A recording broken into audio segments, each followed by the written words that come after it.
Shri Mahesh Jethmalani. Honorable members, I am getting little nostalgic. Shri Ram Jethmalani was part of this institution for more than 3 decades. I had the privilege and honor to be with him in Parliament. He dominated the legal firmament for over 5 decades. A global authority on criminal jurisprudence. If he had been around, we would have seen, he would have roared. It is unshackling from the colonial regime. We miss him today as never before. Shri Mahesh Jethmalani. Sir, I thank you for those kind words, and sir, I thank you for the indulgence of granting me permission to speak on these very important and almost revolutionary bills which have taken us away, as you rightly pointed out, from a very colonial mindset. Sir, these 3 bills have many provisions. These are sweeping changes. So I haven't even had time to look at all the changes. But sir, the salient ones, I think, are worth bringing to the fore. So the most substantial changes, the others are procedural acts, the old Criminal Procedure Code and the old Evidence Act. So the substantial act is the Bhartiya Nyay Sanhita, sir. And sir, in that, there are 2 principles which we all hold dear in this house, which are reflected there. One is the Nari Shakti, and the other is Rashtravadi, sir. Both these principles have been given greater vigor, sir. So people talked about colonial mindset and colonial changes. So the real colonial change is not in eradicating sections which dealt with the British Parliament, the British Gazette, and so on and so forth. But sir, the colonial change is reflected in how sedition has been reworded. So the old section 124A of the Indian Penal Code, if the Honorable Chairman recalls, as he must, because sir, you've had as much experience at the bar as anybody else, was a section which punished creating disaffection against the government of the day. Against the government of the day, lawfully elected or lawfully in charge. Of course, the British were never lawfully in charge, but they claimed to be. That was the wording of the section. And sir, it was to save themselves from fiery speeches and strong articles in the media, as it then existed, that 124A was enacted. It was to save the colonial regime itself. So today 124 is still necessary because, sir, there is a break India mentality both outside and within India. So 124A is still required because people, by spoken and written words, try to undermine the country. And sir, I heartily welcome the wording of the new section, which is anybody who creates disaffection, not against the government of the day, but against the Indian state, sir.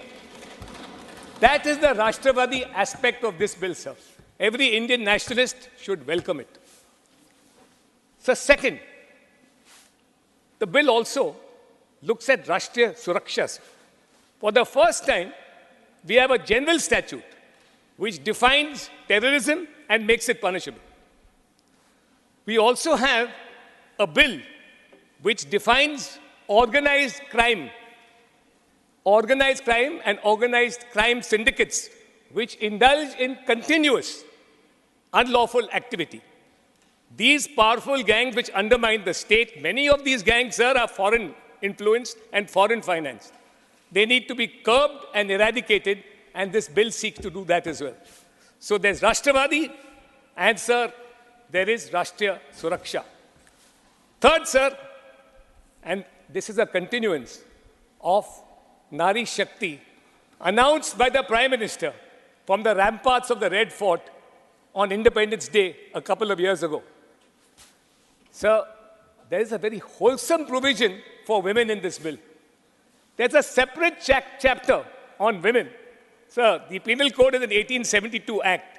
So for the first time since 1872, and the first time in independent India, you have a special chapter in the Penal Code which deals with offenses against women and children, sir.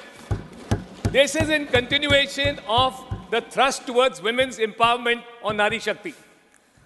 Now, sir, previously, offenses against women were scattered. They were to be found in different chapters. They were not women-centric, sir.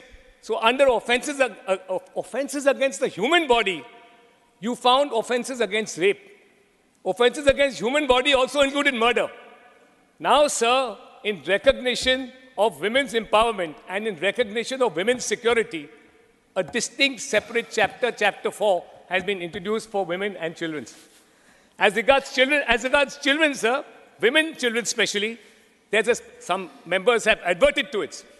There is the offense of gang rape of a minor.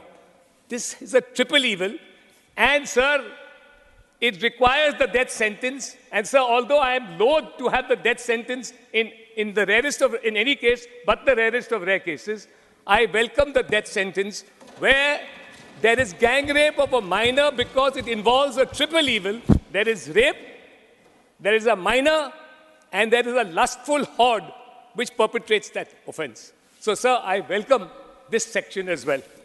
So, just finally, since we are out of time, just a passing word on the other two bills. The other two bills, the former Criminal Procedure Code, now, sir, the Bhartiya Nagarik Suraksha Saksha. So that is meant to bring about speedy justice.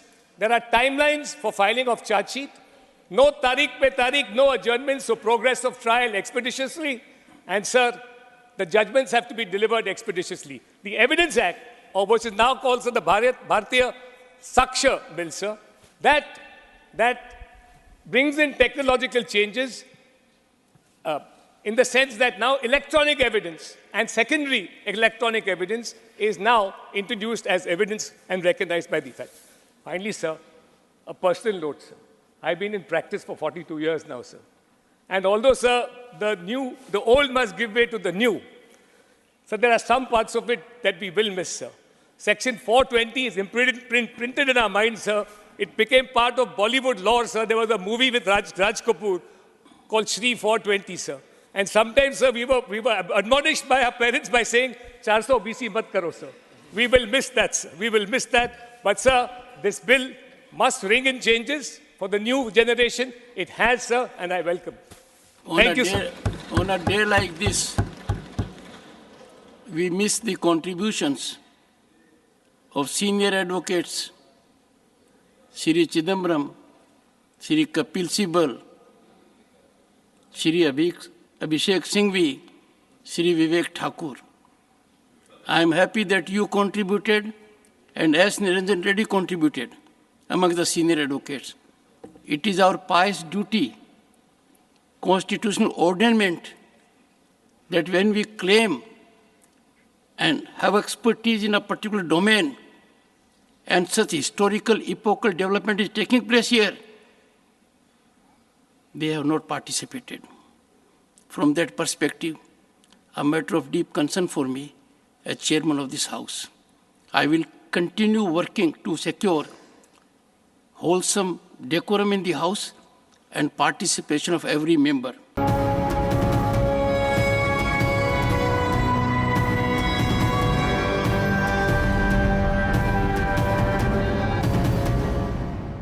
For more such videos, subscribe to the NewsX YouTube channel, hit the bell icon.